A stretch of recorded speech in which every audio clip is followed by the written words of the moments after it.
বাস্তুৰ শাস্ত্ৰ অনুসৰি কিছুমান বস্তু যদি ঘৰখনত আৰু ঘৰৰ চৌহদত থাকে তেন্তে তাক অমংগল বুলি কোৱা হয় আৰু সেই ঘৰখনত দেৱী লক্ষ্মীয়ে প্ৰৱেশ কৰাটো বাদেই এবাৰো ঘূৰি নাচায়।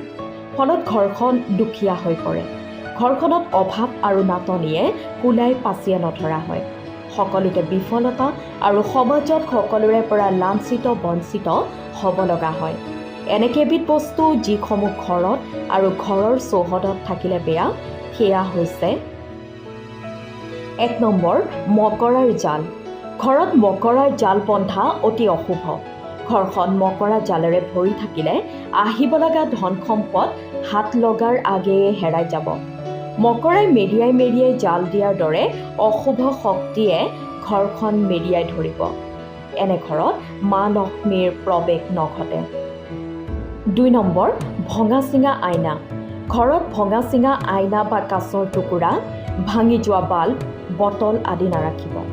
আইনা হৈছে আমাৰ চেহেৰাৰ প্ৰতিফলন কৰা এবিধ পদাৰ্থ। ইয়াক ভঙা অৱস্থাত ঘৰত ৰাখিলে ঘৰখনত অশুভ শক্তিৰে ভৰি পৰে। ৩ নম্বৰ বাদুলিৰ বাঁহ।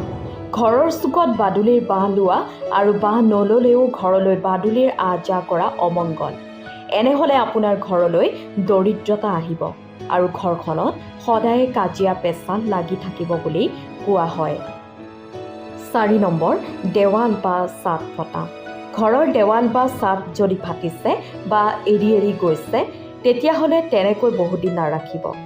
ইয়াক সোনকালে মেৰামতি কৰাই ল'ব, নহ'লে ঘৰখনত অশুভ শক্তিয়ে বাহ ল'ব আৰু ধন অৰ্থ গৃহত প্ৰৱেশ কৰাৰ পথ ৰুদ্ধ হৈ যাব।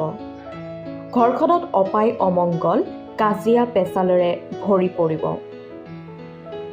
৫ নম্বৰ বন্ধ কৰাৰ পাছতো টুপ টুপকৈ পানী পৰি থকা পানীৰ টেপ নাৰাখিব।